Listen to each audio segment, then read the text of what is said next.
잘했어. 강화 뷰리와 일반 뷰리로 되어 있습니다.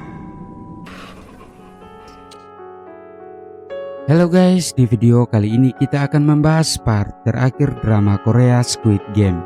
Nah, di part kali ini kita akan mengetahui dalang dibalik permainan mengerikan sebelumnya dan juga siapa peserta yang berhasil lolos dan mendapatkan hadiah sebesar 45,6 miliar won. Tetapi sebelum ke alur ceritanya, jangan lupa untuk like, komen, subscribe, dan menyalakan loncengnya.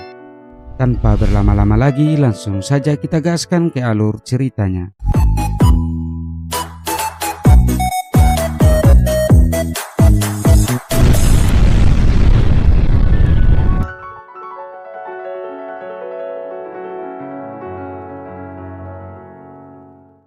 Film diawali dengan diperlihatkan keadaan setelah permainan kelereng selesai. Para peserta yang kembali ke base camp sangat terkejut karena ternyata Miryong tidak dieliminasi dan masih selamat. Di sisi lain, Frontman juga masih khawatir karena belum bisa menemukan penyusup di dalam area permainan tersebut. Padahal sebentar lagi para investor VIP akan datang berkunjung. Oleh sebab itu, ia tetap meminta para panitia untuk selalu waspada dan terus mencari si penyusup tersebut. Keesokan harinya, para tamu VIP pun tiba dan disambut langsung oleh Frontman. Sama seperti Frontman dan yang lainnya, para tamu VIP juga menggunakan topeng untuk menyembunyikan identitas mereka. Saat itu, Frontman mewakili tuan rumah untuk menyambut dan melayani para tamu VIP karena tuan rumah masih memiliki urusan yang lain.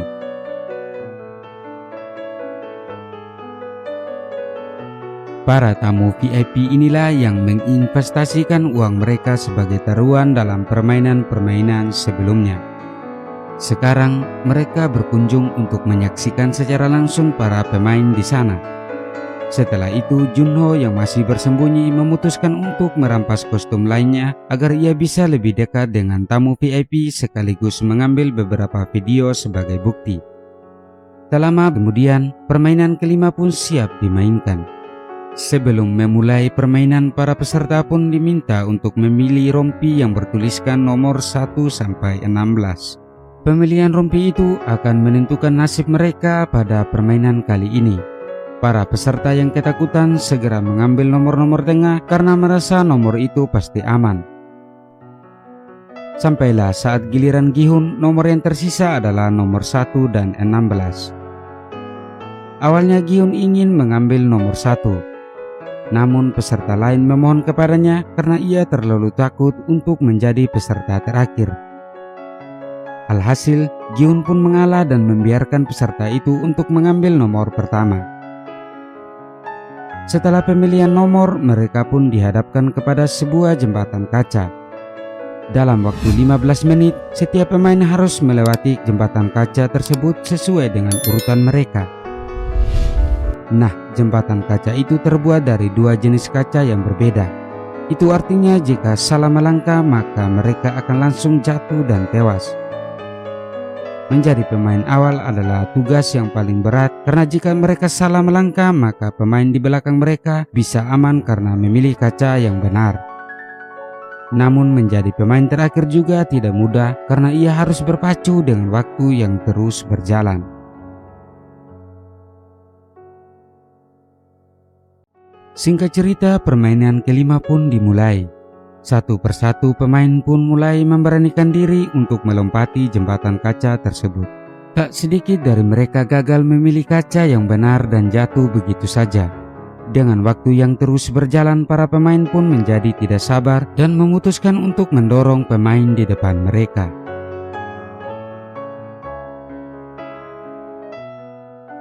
Sampai akhirnya Doksu pun sampai di posisi terdepan. Tentu saja tidak ada yang berani melawannya, apalagi mendorongnya. Doksu bersikeras bahwa ia akan tetap berada di posisinya agar tidak ada peserta yang lolos dari permainan tersebut. Miryong yang kesal lantas melompat ke arahnya dan memegang erat tubuh Doksu. Ia pun mengorbankan dirinya sendiri dengan membawa Doksu jatuh bersamanya. Setelah beberapa pemain terjatuh dan tewas, kini tersisa 4 pemain saja. Seorang pemain di posisi terdepan ternyata merupakan seorang pekerja di pabrik kaca. Oleh sebab itu, ia pun bisa membedakan kaca yang kuat dan kaca biasa. Dengan kemampuannya itu, ia pun berhasil membawa Sang-woo, Se-byok, dan Gi-hun yang ada di belakangnya dengan selamat. Namun saat di langkah terakhirnya, frontman yang mengetahui hal itu sengaja mematikan lampu agar mereka menjadi kesulitan untuk menemukan kaca yang benar. Hal itu pun membuat pemain itu mengulur waktu terlalu banyak. Alhasil, Sang-woo pun menunjukkan jati dirinya yang sebenarnya. Ia tega mendorong pemain itu, padahal berkat pemain itu mereka bisa maju dengan selamat. Tepat di detik-detik terakhir, Sang-woo, Se-byok, dan Gi-hun pun segera berlari sebelum akhirnya jembatan kaca itu pun dihancurkan, sehingga kaca-kaca itu pun terbang dan menggores beberapa bagian tubuh mereka.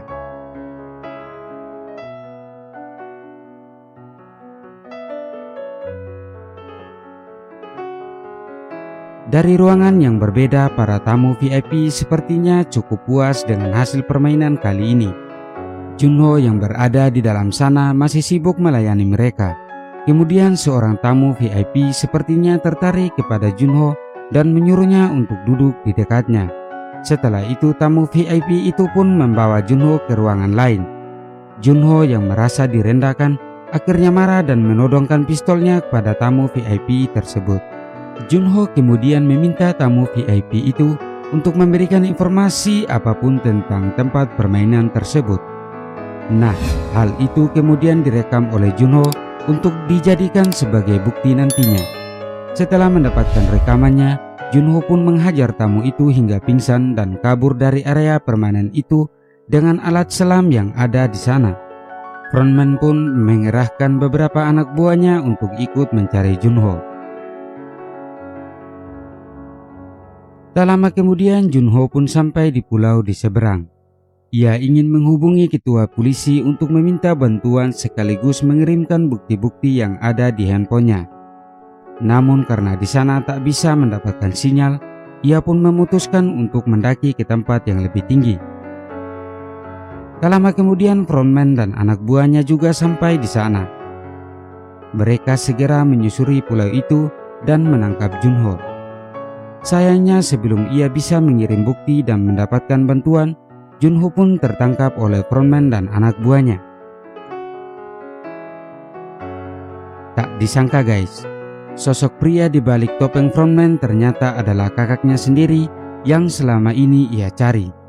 Junho pun bertanya kepada kakaknya mengenai alasannya melakukan semua ini.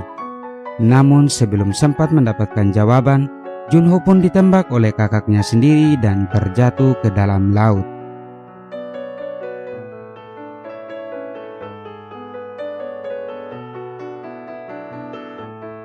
Di tempat lainnya, Sang-woo, Se-byok, dan Gi-hun yang berhasil lolos dipersilakan untuk mengganti pakaian mereka dan makan malam bersama. Saat mengganti pakaiannya, Se-byok terlihat pucat dengan darah yang terus mengalir dari perutnya.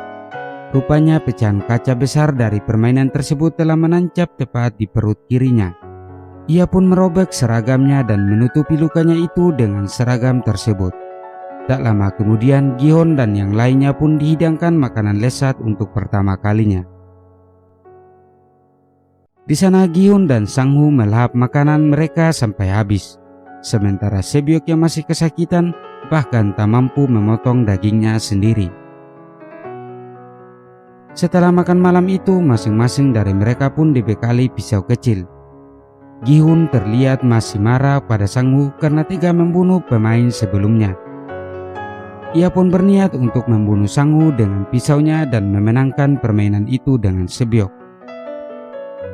Setelah itu ia pun menghampiri Se-byok dan mengajaknya untuk bekerja sama. Se-byok yang sudah semakin lemah berpesan kepada Gi-hun bahwa jika ia berhasil selamat dan lolos dari sana, ia meminta Gi-hun untuk mengurus adiknya yang saat ini berada di panti asuhan. Setelah mengatakan hal itu, Gi-hun pun baru menyadari bahwa baju Se-byok ini telah dipenuhi oleh darah. Ia pun panik dan berlari ke pintu untuk meminta bantuan. Tak lama kemudian para panitia pun datang sambil membawa peti. Tak disangka saat Giun meminta bantuan, Sang-woo ternyata telah membunuh Sebyok dengan pisaunya sendiri. Hal itu pun membuat Gi-hun merasa bersalah kepada Sebyok dan menjadi semakin marah kepada Sang-woo. Sementara Sang-woo dengan santai berkata bahwa ia hanya ingin membantu Sebyok untuk menyudahi segala kesakitannya.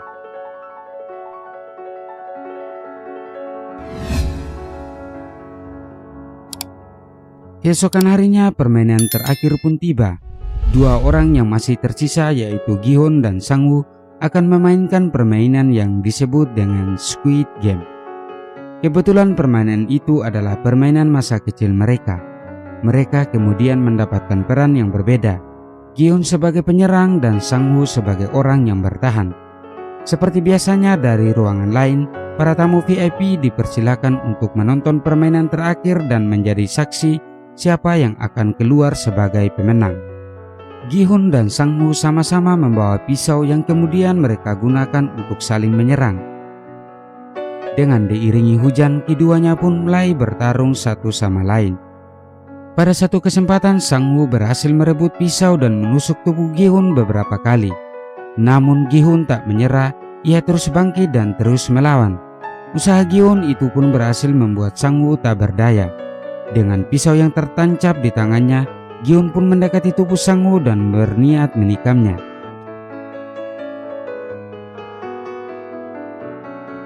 Namun tak diduga, Gi-hun tidak tega melakukan hal itu dan malah menancapkan pisaunya di samping Sang-woo. Ia memutuskan untuk tidak membunuh Sang-woo dan berjalan ke garis finish. Namun, hal itu tidak bisa ia lakukan. Secara mengejutkan, Gi-hun memutuskan untuk berhenti dari permainan itu. Itu artinya Gi-hun tak ingin mengambil hadiah uangnya dan memilih untuk menyelamatkan sahabatnya. Sesuai dengan peraturan permainan yang ketiga, ia hanya bisa meminta Sang-woo untuk berhenti dari permainan. Namun Sang-woo menolak hal itu dan malah menikam dirinya sendiri. Sebelum meninggal dunia, Sang-woo pun menitipkan ibunya kepada Gi-hun.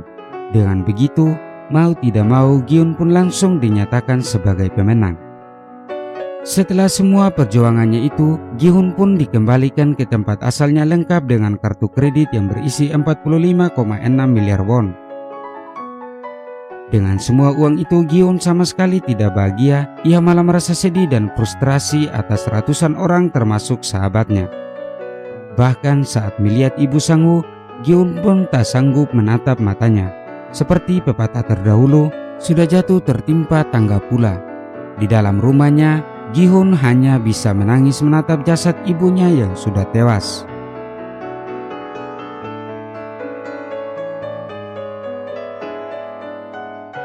Satu tahun kemudian, penampilan Gi-hun pun menjadi semakin berantakan. Saat sedang duduk sendirian, ia pun ditawari bunga oleh seorang wanita tua yang ternyata di dalam bunga itu terdapat amplop yang berisi kartu permainan dengan tulisan tempat yang harus Gi-hun datangi. Sesampainya di tempat tujuan, Gi-hun sangat terkejut melihat kakek Il-nam yang sedang dirawat. Sejauh yang Gi-hun ketahui, kakek Il-nam seharusnya sudah mati saat di permainan kelereng. Tak diduga kakek Il-nam ternyata adalah tuan rumah sekaligus atasan frontman. Kakek Il-nam mengaku meski memiliki uang yang banyak, ia tidak bahagia sama sekali karena tidak tahu bagaimana cara menghabiskan semua uangnya itu. Dengan kondisi tumor di otaknya serta hidupnya yang diprediksi sudah tidak lama lagi, ia pun memikirkan cara untuk bersenang-senang. Kemudian, ia pun teringat akan masa kecilnya yang selalu bahagia karena menghabiskan waktu dengan bermain bersama teman-temannya. Oleh sebab itulah, ia dan orang-orang kaya lainnya menciptakan area permainan itu agar ia bisa menikmati kebahagiaan dengan ikut berpartisipasi sebelum ia meninggal dunia. Mendengar hal itu, Gi-hun pun menjadi sangat marah. Bagaimana tidak? Mereka rela mengorbankan ratusan nyawa hanya untuk bersenang-senang. Namun kakek Il-nam pun menegaskan bahwa sejak awal ia tak pernah memaksa siapapun untuk ikut masuk ke dalam permainan itu. Ia dengan tulus berterima kasih kepada Gi-hun yang sudah memberikan kebahagiaan dengan menjadi teman bermainnya selama di sisa-sisa akhir hidupnya. Setelah mengatakan semua, kakek Il-nam pun meninggal dunia.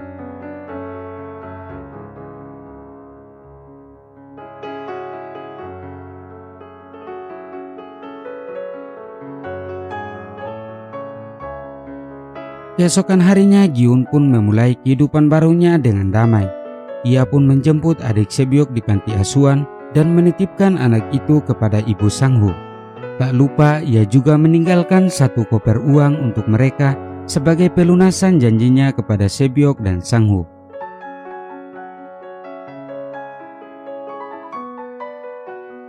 Film diakhiri dengan diperlihatkan Gi-hun yang akan pergi menyusul putrinya ke Amerika. Sebelum pergi, ia melihat seorang pria misterius yang sedang bersama korban permainan selanjutnya. Setelah itu, Gi-hun pun merebut kartu tersebut dan menelpon frontman. Di sana ia berjanji kepada frontman bahwa ia akan membalas semua perbuatan busuk mereka bagaimanapun caranya.